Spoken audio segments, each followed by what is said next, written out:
Matt Walsh, you know him, you hate him. He's probably one of the most evil people on the planet. And he seems to agree since he's making a video about how villains are right. Now, obviously, he didn't make this thumbnail. Some intern at the Daily Wire did. But I do think it's interesting how the evil queen from Snow White is on here twice, because this is not a different character. The witch is just the evil queen in disguise. So that was kind of lazy of the thumbnailists to do. But let's see what Matt Walsh, who I quote, Matt Walsh has said, "I violate my kids all the time." In fact, you know what? Give me a second. I got to pull up that clip first. I violate my kids' consent all the time. Sorry, what was that, Matt? I violate my kids' consent all the time. Damn, can't believe he would say such a thing. Anyway, let's see what he has to say about Disney villains and why they're right. Enemy vessel destroyed! Oh, actually, one thing, because he's going to be pulling up a bunch of clips from like Disney movies and stuff like that, and Content ID sucks, we are going to be doing a thing here through the magic of a plugin. We're going to slightly shift the hue, throw in a little sepia there, just a little bit of color correction, not too much, but just enough so that hopefully the Content ID, there we go. Would you wait? Are you seriously? I click it and it goes away. Like, yeah. So the filter's on there. Are you gonna go away? So we all know that we're Disney good. movies these days are hopelessly woke and basically. Let's also get content. The captures here. Let's go. Awful in every way. I'm a narcissist. Weird. And that's why most people think back fondly to like the old days at Disney. They pine for the classics. I understand that mentality, but the truth is that even older Disney movies have issues. The problem is that in those films, in many cases, the alleged villains are treated, I think, very unfairly. This is a pretty overly produced video for what Matt Walsh has usually done. Usually it's just him ranting at a camera and they might throw in like a boomer edit, but this is actually like they're doing a big production on it this time. Well, of course he's ranting about the word woke. That's his whole bag. He's a fascist. They get a bad rap. In many cases, they are misunderstood, misconstrued. I only wanted to help. And look, maybe it's just my overabundance of empathy and compassion. You know, it gets me into a lot of trouble sometimes, and maybe that's what allows me to see it this way. But either way, today... You don't have a good enough like riz to pull off that kind of sarcasm, right? Like he, you know, obviously he's trying to be like very ironic about it, but like you got no riz, man. You have no talent. You have nothing but this boomer dad energy. In this very important video, we're going to talk about Disney villains who were actually right all along. Okay, so here's the interesting thing. A lot of Disney villains have been queer coded. A lot of that is just part of a relic of the Hays Code, where gay people were not allowed to be portrayed positively, and oftentimes not explicitly portrayed at all. So if you wanted to have queer representation, it was always like oblique. Is that the word that I'm thinking of? It wasn't ever direct. It was always like hinted at, and again, you couldn't portray them positively, so you know they would be played as villains. And so I think he's going to be picking from a lot of Disney villains who are very gay and honestly slay, but I don't think he's going to be agreeing with them for those reasons. Let's hear it out though. Yes, queer coded villains are the best. No, Disney villains can get it. I fucking love Disney villains, but he's going to be a little different, I think. So we'll go through 5 movies. Number 1 is Bambi. Wake up, we have company. Well, the villain in this movie is the hunter. It's man. He's just going to justify it because deer are. I mean, we actually do like because of. Well, honestly, it's humans' fault that we overhunted predators. Deer do actually need to be culled by hunters, otherwise they will overeat and kind of like take over an area. Deer are kind of like wood rats. They breed pretty rapidly, and they can destroy an ecosystem if they aren't kept in check. And because humans killed off all the predators because the predators were hurting our livestock, unintended side effect of that is that we also need to keep the deer in check because we have to fill the niche that we emptied by killing off the other predators.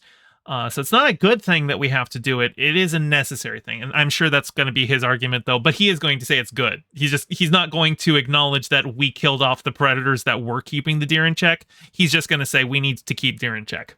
Now, first of all, I've never met a child who actually likes this movie. I don't know anyone my age who liked Bambi growing up. Bambi is one of the weakest films in the Disney canon. When was the last time I saw Bambi? I feel like it's probably been like 30 years.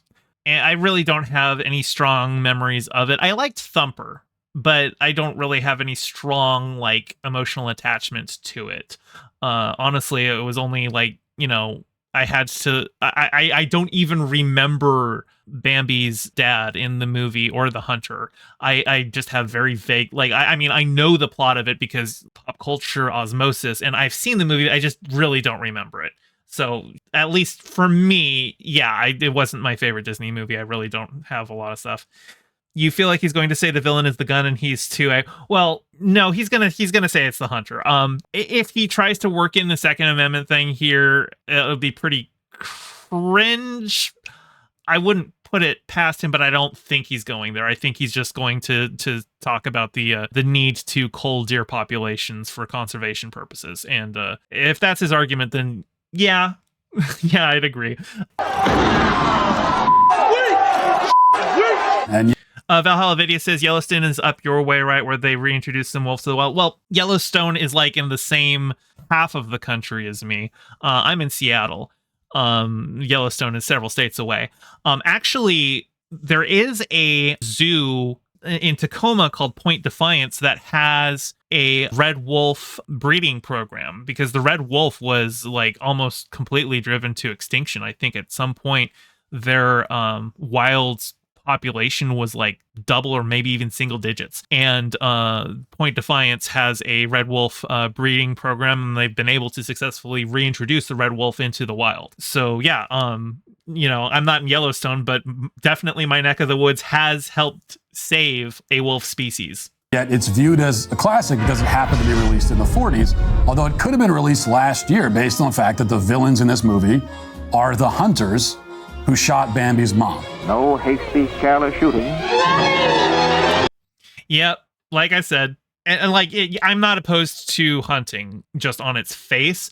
I think that if you are a hunter, you do need to be a proper conservationist and not do it for sport. I think you should be doing it to make sure that species that threaten overpopulation, keeping their numbers in check. You shouldn't be hunting predator species, though. Nobody should ever hunt predator species. For starters, predators tend to, we see generally in the wild, we'll have too many predators, they overhunt, then they can't find food, they die out, which lets the prey grow up their population, which means predators can grow up their population. And it's like a pulsating cycle there. And by us overhunting predators, we heavily disrupted that cycle. So we should not be hunting predators. We should only be hunting specific species that are threatening others with overpopulation. So like deer. But I think he's probably going to make more of a sporting argument. I don't think he's going to be making the conservation argument. And if he does, he's not going to be acknowledging that the conservation only needs to happen because of humans in the first place, because of human hunting. There you are, fire away. Oh, good shot, boy, good shot. But they were obviously entirely justified in doing so. First of all, because venison is delicious. Of course, the first one he has to go for is venison. He can't go first of all because of, the need to keep deer in check. No, he has to make sure that we know that he's mostly concerned about eating meat because he's a man. And I like meat too. I'm not a vegan, although I do think vegan ethics are ultimately correct. I'm just a hypocrite and I like the taste of meat too. But I'm not trying to virtue signal about it. This is literally a virtue signal. This is we should kill deer because they taste good is his argument.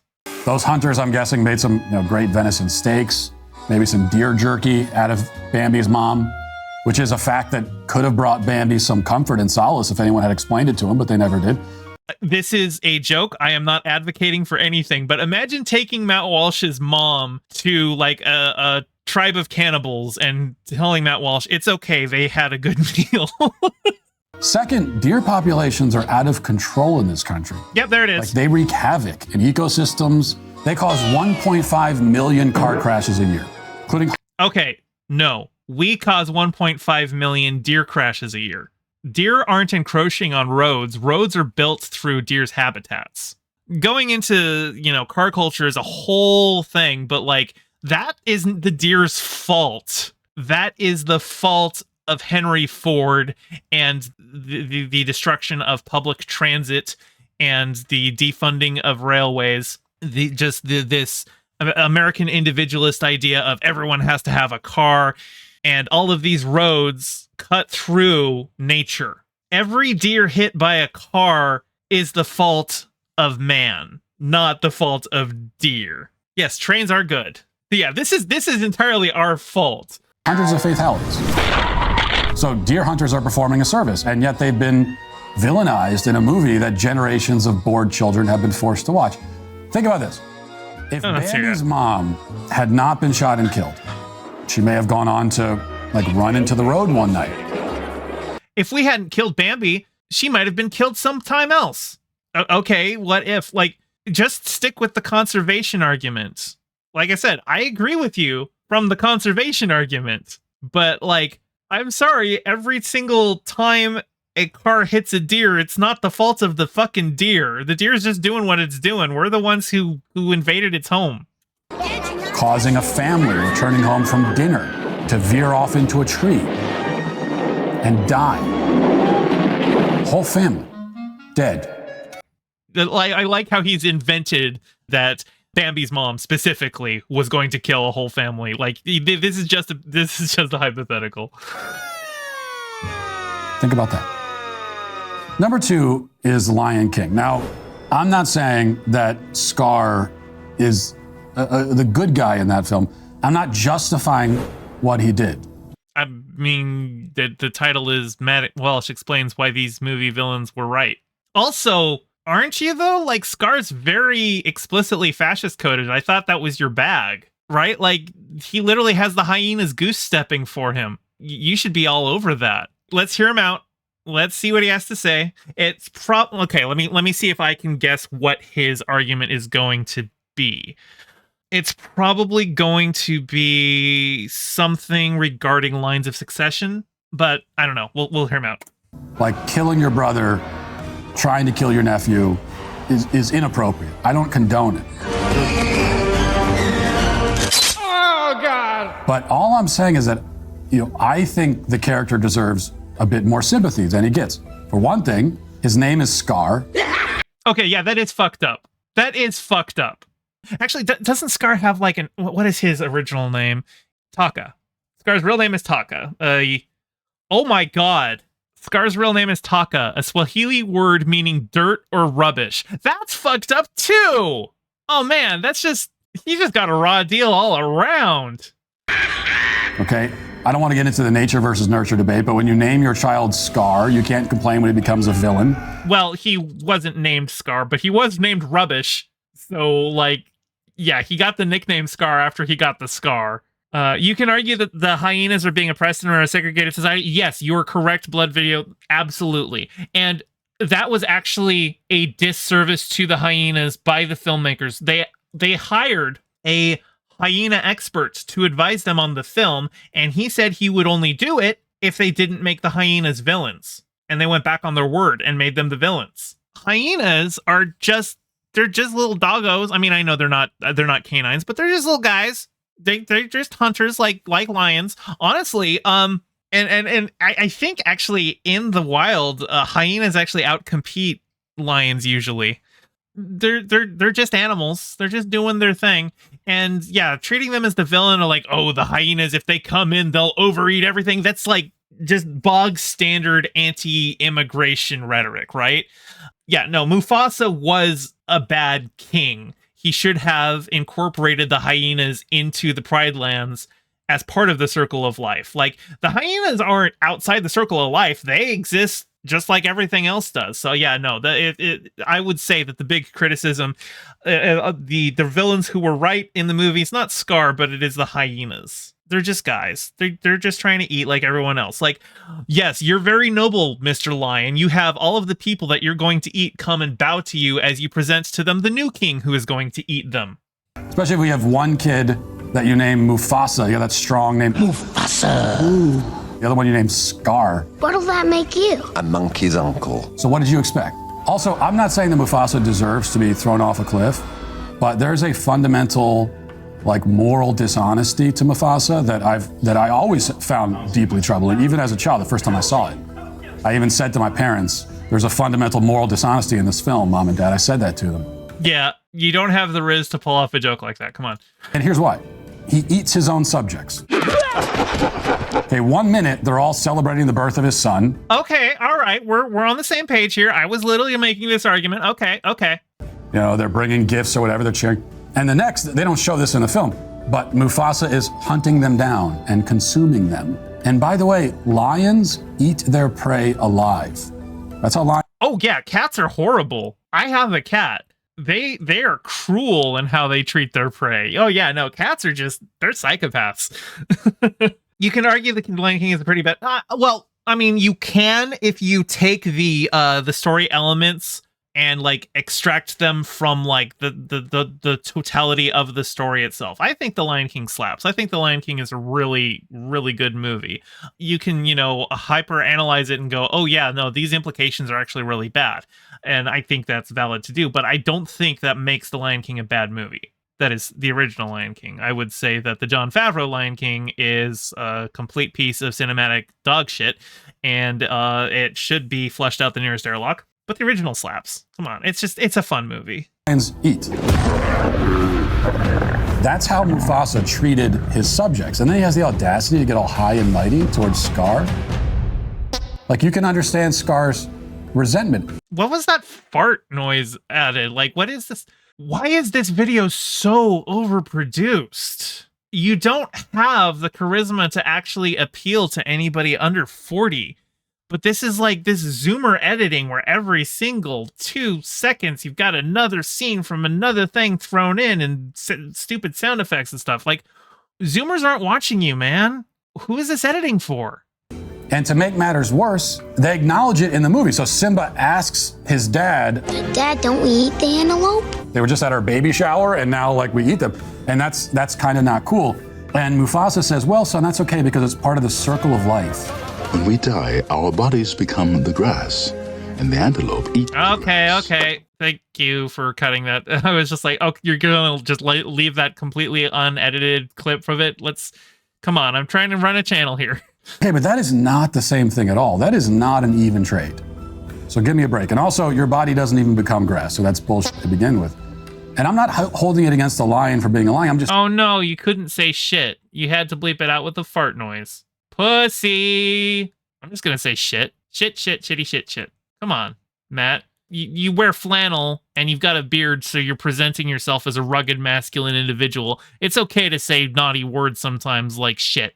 Saying that there's arguably a certain intellectual integrity in Scar's outlook and behavior that you don't find with Mufasa. That's my point. Number 3 is Pocahontas. Yeah, oh god. Pocahontas? Oh, let's go. How racist do you think he's going to get here? How racist do you think he's going to get here? Like, how far into just total genocide of the native population do you think he's going to defend here? Of course he can, Blood Video. He literally oh, okay. Well, I don't even need to like make a prediction here. I just have to predict how far he's going to go. Honest. This is an obvious one. The villains in this movie are the evil white Europeans who are portrayed as brutal, greedy barbarians, oppressing the innocent Native Americans who are all kind and generous and so in touch with nature that they can literally... Okay, as bad as this movie is, he's just, oh my god, the racism is just dripping out of every single syllable he's uttering. Listen to the contempt that he has for other human beings. Like, holy shit. Really talk to the trees. Child. Somehow everybody speaks perfect English, including the trees.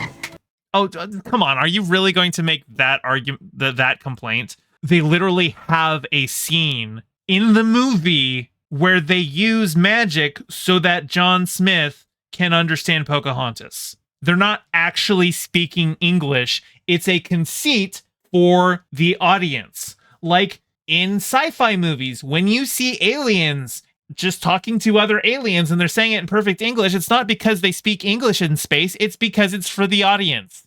What kind of especially for this movie where they have an in-story explanation for how John Smith is able to talk to Pocahontas. What kind of lazy bullshit is that? Oh my God. This is like the noble savage myth put to film. It's also really, we talk about wokeness in Disney films. This was the beginning of Disney's long march into wokeness.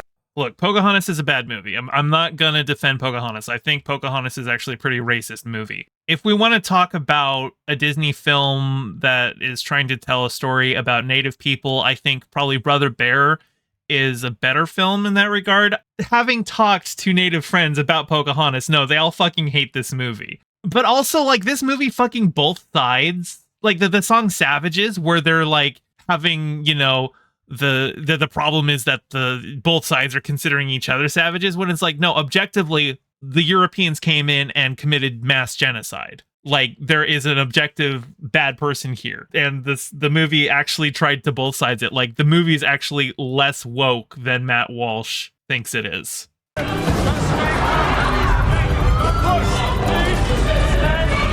What is this? Well, you could argue that march began with the vegetarian propaganda of Bambi, but in any case, the white settlers. Wah, wah, wah, wah, wah. I like meat. I'm such an interesting person. My entire personality is steak. It's so boring. Like, when people are like, oh, my favorite food is steak. Like, I like steak. Don't get me wrong. Steak's good. But, like, it's so boring. It's just I'm a man, so I have to just like a slab of meat. We get it. You can't make your wife come. In reality were courageous and intrepid pioneers, not villains. We'll build roads and decent houses and... Our houses are fine. You think that, only because you don't know any better. So that's an easy one. Number 4 is... I'm surprised that he didn't go even harder there, but that was dripping with racism. Let's go into Snow White. Okay, how is he going to defend this? Because Snow White doesn't even do anything to the queen. Snow White is just a 14-year-old girl. The queen wants to murder her because she's prettier than her.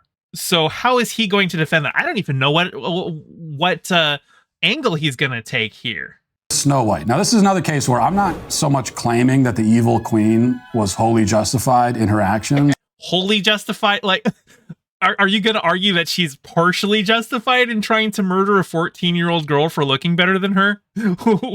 How far are you going here? So I'm simply suggesting that the situation is a bit more nuanced. There's some nuance. There's some complexity. There's some nuance to murdering a 14-year-old because she's prettier than you. Okay. Did Snow White deserve to be poisoned with an apple? No. But does she also bear some responsibility for eating an apple offered to her by a random old woman who... It's just victim blaming. Okay. It's just victim blaming. Oh my God. He's just victim blaming. Showed up at her window laughing maniacally. Yeah.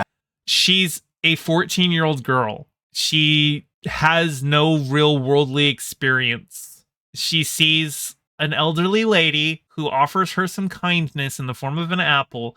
She's a naive little girl, and you're going to blame her for accepting the kindness of a stranger. Fuck you, man. Yes, absolutely. All alone, my... That's true, Valhalla. Matt does like 14-year-old girls, and he would probably blame them for complaining. She never even asks, like, who the woman is. Yes, I am. Just the woman. She's a kid. She's naive. She's a kid. Shows up at the window and says, hey, do you want an apple? And she never says, who are you? What are you? Why? Also, like, no Disney character really has parents. Like, we never meet Snow White's parents here. She's off living with some dwarves. She's like an orphan, right? So like, who's gonna teach her stranger danger? That wasn't even, I mean, okay, the word stranger danger didn't exist, but actually, like, a lot of these fairy tales were kind of the old school version of stranger danger. Like, I would imagine Snow White as a fairy tale probably was written to carry a message of don't accept food from strangers. Just like Hansel and Gretel is a story about don't wander in the woods alone. Like, a lot of these fairy tales were just, you know, ways to scare kids away from doing stuff without having to, like, explain the actual reasons why these things are bad. Like, don't go into the woods alone because you could get lost and starve.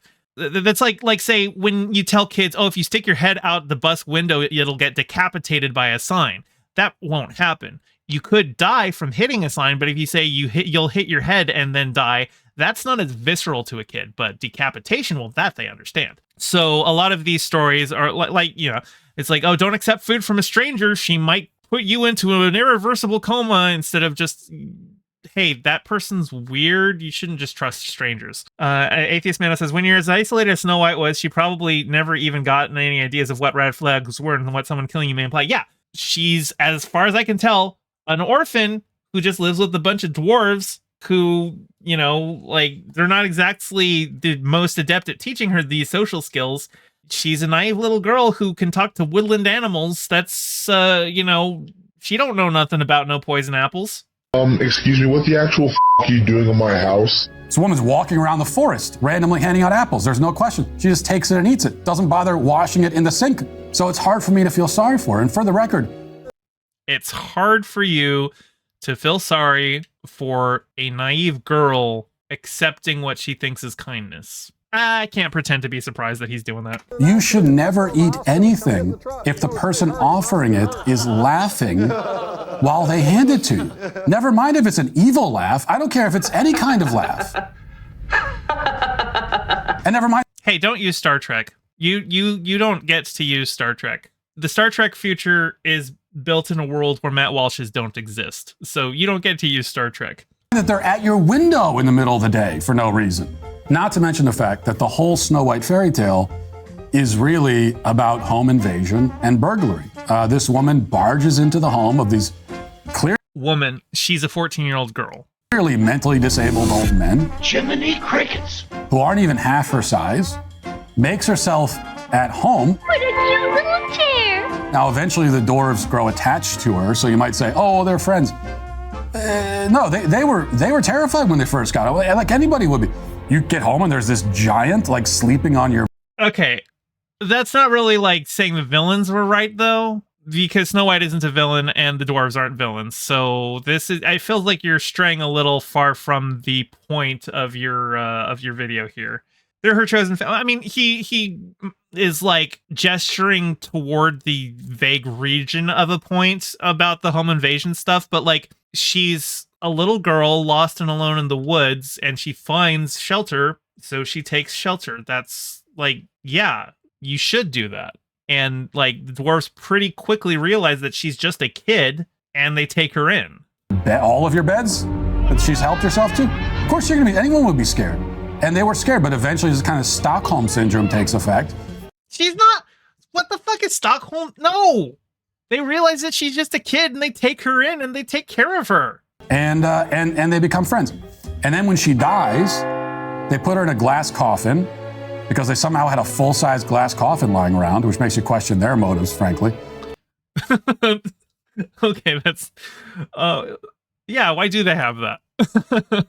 And they display her body for several days until a prince who has never met her before, okay, shows up at... Oh, yeah, no, 100%. This is rapey as shit. And, well, also, at least with the Snow White myth, I'm pretty sure in the original myth it was just a kiss. I know for the original Cinderella myth, it weren't no just kiss. I'm pretty sure, like, didn't she have, like, multiple kids by the time she woke up? Yeah, Cinderella, the original story, is real fucked up. Also, True Love's kiss doesn't just happen because, like, there's a soulmate randomly assigned to you in the universe. True love isn't like something that you find out there when you just meet the right person. True love is something that is earned. and built upon through, years of a relationship. Don't kiss sleeping girls. That's creepy and non-consensual. Also, she's 14. I'm pretty sure this prince is like at least 18. So there's that too. Oh, Valhalla Video says Sleeping Beauty. Sorry, did I say Cinderella? Yes, I did mean Sleeping Beauty. But here's the thing, though. Like, Matt Walsh wants to be this guy. Like, Matt Walsh, do I need to bring it up again? Yeah, actually, I think I do. I violate my kids' consent all the time. So he really doesn't have a leg to stand on here. Out of nowhere, kisses this woman who, for all he knows, has been dead for... Also, it's really creepy. It's really creepy that he keeps describing Snow White as a woman. She's 14. She's a kid. It's really creepy that he keeps describing her as a woman. And, like, you can't even say, well, yeah, sure, she's 14 in the story, but, like, she's modeled like a woman. The actress that they used, a lot of the art in Snow White was rotoscoping, or at least, like, I don't know if it was specifically called rotoscoping, but they used, like, live action model reference for all of the animation. So they had, I'm pretty sure, a 14-year-old girl as the model for Snow White. So you can't even say, well, she's drawn to look more like an adult. Well, no, she's drawn to look like a teenager. She's a kid. Stop calling her a woman. That's creepy. Days. And this is back when they didn't have, like, the preservation of the body. Nothing was done to preserve the body. There could be some, there's some decomposing. I mean, yeah. And well, obviously she wasn't actually dead. It was a poison that, like, put her into a supernatural slumber. Come on, of course she wasn't actually decomposing. He starts just kissing this dead woman. It's very dark. It's a very morbid story when you think about it, like an insane person. Which means the evil queen is maybe still evil, but her actions should at least be understood in proper context. And maybe you could argue that she even was an advocate for private property rights. And that's... Oh, pal, that's not her property. This is like Kyle Rittenhouse defense shit, where it's like, oh, Kyle Rittenhouse was there to defend property. It wasn't even his property. And, like, she's not doing this to defend the dwarves from this home invader who's not a home invader. The dwarves took her in because she was a child. Oh my God. Private property right. Yeah, no, yes, totally. She killed Snow White because Snow White was living in a cabin. Why she was so upset at Snow White. That's one interpretation. It's not. It's not an interpretation. Nothing in the text supports that read of it at all. That's a reach. All right, Beauty and the Beast. Okay, so let's make our predictions here. Is it going to be defending Gaston's rapiness, or is it going to be defending Gaston's hatred of the other? Probably the hatred of the other, but it's Matt Walsh, so we might get a twofer. Beauty and the Beast, like, all the people that live in that castle, like, there's some queer codedness going on there. You know, people who now obviously, like, it's not like a one-to-one parallel. All of those people are cursed because of the Beast, but they're still, like, people who are different and weird, living off on their own, to protect themselves from, what people will do to them if they find them. So yeah, no, Matt Walsh, I'm going to say he's definitely going to defend Gaston wanting to kill the Beast, but he might, for extra credit, also defend Gaston being rapey. Finally is Beauty and the Beast.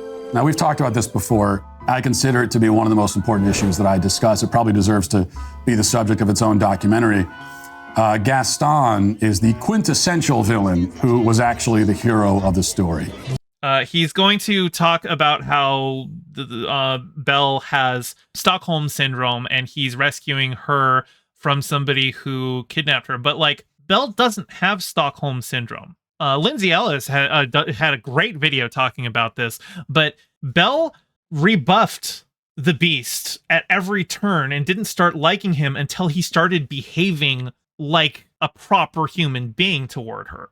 Like he started treating her with respect and kindness. That's when she warmed up to him. She wasn't like, oh, I'm being held captive here and now suddenly I'm feeling good about it. No, he had to start working on being a good person before she liked him. So let's get that out of the way. If he's making the Stockholm Syndrome argument, that's because he's a lazy hack. The atheist man said that Belle was the kind to say, I can fix him, and succeeded. I don't even think it's that. It's not that she said, I can fix him. It's that he realized he needed to fix himself. When he treats her poorly, she reacts poorly. When he treats her well, she reacts well. It's really like, I don't think we should be robbing the Beast's agency in his own character growth here. She saw something in him that he had lost sight of. Yeah, I mean, obviously she can see through the facade of the monster and realize that there is a man in there somewhere, but it's not like she was, going to fall for him while he was being an asshole. That's not what happened here. Hello, Belle. Bonjour, Gaston. And I will insist on this until my dying breath. Okay, what's up? We're supposed to hate Gaston from the beginning because why? Because he is a boisterous asshole who has no respect for Belle's interests. Like, he literally, nice chest hair there, by the way. He literally shows up. The first thing he does is insult her for reading. And like, he doesn't care about her as a person. He sees her as a trophy. He wants to have her because she's the most beautiful woman in the village. He doesn't like her as a person. She is like another trophy for him to obtain. He's manly and in good shape. He eats a lot of eggs. Is that his crime? No, of course that's not his crime. Like, oh my God, it's like that is not what makes him a villain. He's, he's a meathead, sure, but you know what? The Beast is also really fucking jacked. Even after the Beast turns into a human, he's in pretty good shape. It's the whole attitude. Like, I have known fit people who are really nice people, and I've known fit people who are complete assholes. Gaston is not an asshole because he's like, in shape. He's an asshole and he's in shape, and he's boisterous and he's, like conceited. He's a meathead. What has he done wrong? It's not right for a woman to read. Soon she starts getting ideas and thinking. They never explain it. Okay, so he just is like, just unironically agreeing with Gaston that women shouldn't be thinking. I mean, coming from the man who has been married for 10 years, and in that time, his wife has had 6 children and 7 miscarriages, like, that should tell you what Matt Walsh thinks of women. They're baby factories. So, yeah. Atheist Mana says, reminder, Belle is 17 and Gaston is 30-something. It really feels weird how many Disney main characters are under the age of 18 when they really didn't need to be. Like Jasmine. Jasmine's not drawn to be a teenager. Jasmine is drawn to look like an adult, but she's 16. Actually, she's 15. She's turning 16. They could have just said, like, on your 19th birthday, that's when you're supposed to be betrothed. They could have easily done that. Instead, no, she is 15 in the first movie. I don't know. It's creepy. They should just, if you want them to be young so that your audience can like connect to them, just make them 18 at least, please. And the anti-Gaston propaganda is laid on thick from the very beginning, but even in spite of that, it's clear who the real protagonist is. We see Gaston early in the film. What a pleasant surprise. Right? He's dressed to the nines. He visits Belle to propose marriage. Say you'll marry me. Okay, but she doesn't want to. And that should be the end of that. Also, like, it's creepy to propose marriage to somebody you're not even dating. And he's obviously an advocate of traditional marriage. And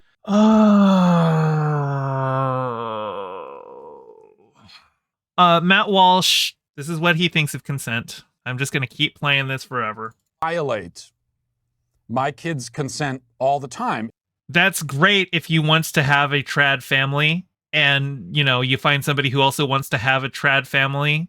Go nuts, so long as there's consent involved. But, like, he's trying to force Belle into something that she doesn't want to be in. It doesn't matter what he's advocating for at that point. She said no, and that should be the end of it. Belle never says yes to Gaston, by the way. But even if she did, at some point, 50 no's and a yes is still a no. Nuclear family.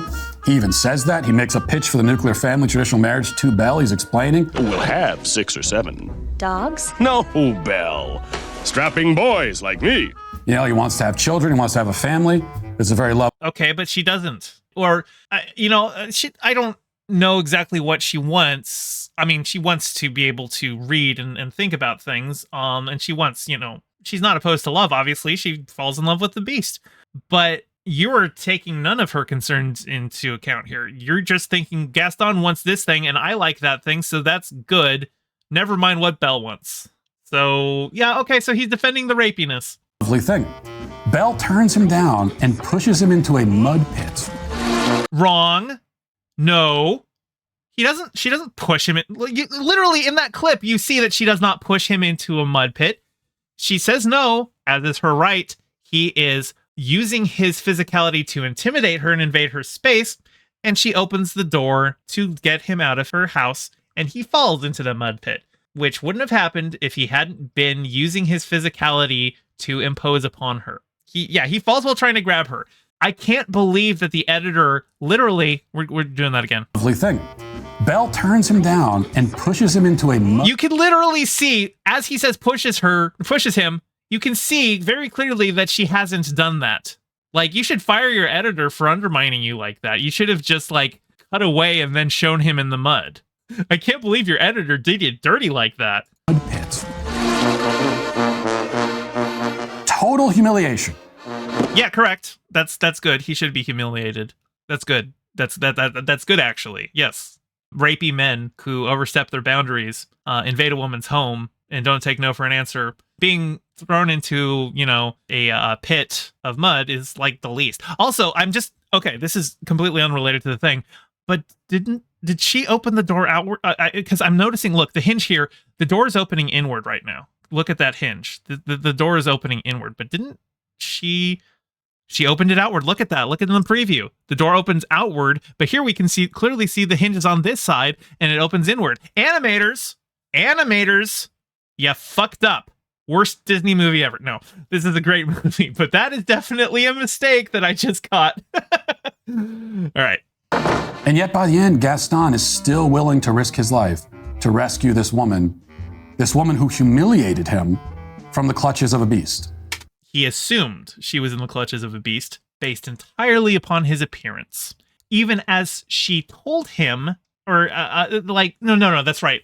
Maurice was the one who, no, that's right. She was there. She came back to see Maurice, and then she pulled out the magic mirror and said, "Show me the beast." So she's already there. She's already back in town, and Gaston sees the beast. So she's not even being held captive at that point. He's not rescuing her from the clutches of the beast. The beast let her go. The beast let her go because her father was sick and she wanted to go see him. Yeah, Gaston wasn't rescuing her from shit. Gaston was completely disregarding her wishes, completely not listening to her at all, just going to murder some guy because he looks different. Yeah, she pines for him when she goes. Like, yeah, it's...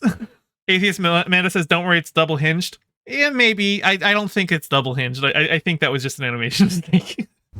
And how did Beauty end up in that situation? Yeah, she initially went to the Beast Castle to save her dad or whatever, I think. How did you find me? But she had many opportunities to escape after that point. Yeah. Is he going to do the Stockholm Syndrome thing? Like, she could have just walked out. I mean, she was in the prison cell, and then she's invited to dinner. She felt compassion for him when she saw that he rescued her from the wolves, and she realized that he wasn't just a complete monster. That even though he looks like a complete monster, he rescued her from wolves that were going to kill her. So she realizes that he does have a heart somewhere. Because if he was a complete beast, he wouldn't have cared. He could have just let her get eaten by wolves. Like, why does he care? He's a monster, right? You're completely robbing her of her agency here. And from that point on, she doesn't go back to the prison cell. So she could have left anytime. Yeah, correct. She could have left anytime. And in fact, Beast does let her go. But she stayed because she realized that Beast is a person. And, like, she started falling for him because he started becoming a better person. But she stays because she ends up falling in love with a non-human creature. Whoa. Hold on. He's human. He was just transformed by magic. Okay? Also, but even if he wasn't human, what's wrong with that? Okay? He's a sentient being, very clearly. I mean, hey, look, it's Disney. Everyone's a furry, okay? And like, I think it's pretty much universally agreed that Beast is hotter as this than when he turns into a human. Matt Walsh just doesn't like queer people, and like that's kind of what's informing this. Who looks kind of like an evil water buffalo. Keep something in mind. Belle didn't know that the Beast was really a human prince. She had no idea about that. Okay, that's true. Look up on that. You can go back and watch the movie. Yeah, see, he's not as hot. This is not as hot as the Beast. The Beast is way hotter. That's why I really liked the end of Shrek. Even though I would say that I do find the human form of Fiona more attractive than the ogre form, I still like that they ended it with her being permanently transformed into the ogre. I thought that was a good message. Man, okay. Mickey Mouse, by the time this video comes out, it'll probably already be January 1st, but Mickey Mouse, as of January 1st, at least the Steamboat Willie version of him, is entering public domain. So the next Shrek movie, they could actually literally have Mickey Mouse in there. They've been parodying Disney for 20 years with these movies, and they could literally have Mickey Mouse in the next one. That would be funny. She never is aware of that fact. That was just luck of the draw. So as far as she knew, she was entering into a romantic relationship with a member of another species. Yeah. Okay, boo-hoo. He's very clearly sentient, so who cares? Sorry, Matt. Furries are hot. That's a simple fact. Now, of course, poor Gaston, he didn't know about any of this. Yes, he did. She tried to tell him that he's fine, that he's actually a gentle creature, that he's actually very, very kind. Gaston just sees a monster and immediately wants to kill it without trying to understand it. She actually got to understand him. And you know that the Beast isn't just a beast. Like, you've seen the movie. So you know Gaston's wrong here because you know Beast isn't just a monster. But you have to turn that off because you hate the other. So you have to defend it. You have to support ignorance and fear. He didn't know that the Beast was really a prince. He didn't know that the woman of his dreams had fallen in love with a giant mutant mountain goat. Yes, he did. She told him. All he knew from his perspective was that Beauty had been imprisoned by a monster. Her own dad told Gaston that. Who's got Belle locked in a dungeon? A beast! A horrible, monstrous beast! And so he rallies the troops. He marches off to fight for her. And again, he's skipping over the part where Belle literally was freed and had returned to the village. That's how he's got the magic mirror, because Belle showed the Beast from the magic mirror. Belle is not being held captive. Belle's not even in the castle at that point. Belle is free and clear. So what the Beast is doing is just purely trying to commit murder because somebody looks monstrous. Save her. This is the villain of the story? Yes. The man who ultimately gave his very life for the woman he loved? Stop. He didn't love Belle. He desired Belle. He wanted Belle as a thing. Love isn't just, oh, I'm attracted to you, you're hot. What you're describing as love is actually very disgusting. There's no real love in it whatsoever. But that doesn't surprise me because Matt Walsh is incapable of that emotion. So you have to kind of meet him where he's at. And the monster who kidnapped a young woman is supposed to be the one we're rooting for? She was free and defending him. She wasn't kidnapped at that point. So yeah. Also, he never kidnapped her. She agreed to remain so that Maurice could be freed. It wasn't like he went out and grabbed her. No, she willingly went to the castle and agreed to stay so that Maurice could be free. That's slightly different. I mean, he was still keeping her captive, at least for the start of it. But kidnapping usually implies you are grabbing somebody and bringing them over to another place. This is more what we would call a prisoner exchange. That's just wrong. And I won't stand for it. So, thank you for spending 10 minutes watching this piece of content. It was obviously very important and well worth your time. Yeah, no, it wasn't.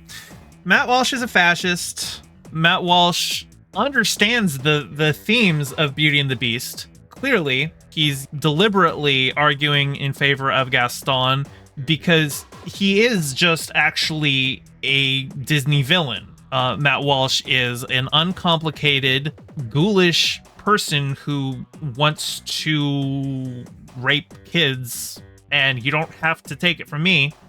I violate my kids' consent all the time. Hey, thanks for watching. Your view means a lot. Don't forget to toss me a like and subscribe and ring the bell. I stream Mondays and Fridays at 5 p.m. Pacific and Sundays at 2 p.m., so catch me live and join in on the convo. You can find all my socials in the description below, and thank you to all my patrons, with a very special shout out to my Whale Shark tier patron Ryan D and my Anemone friend tier patron Pistol Cakes. Your support means the world. Catch you next time.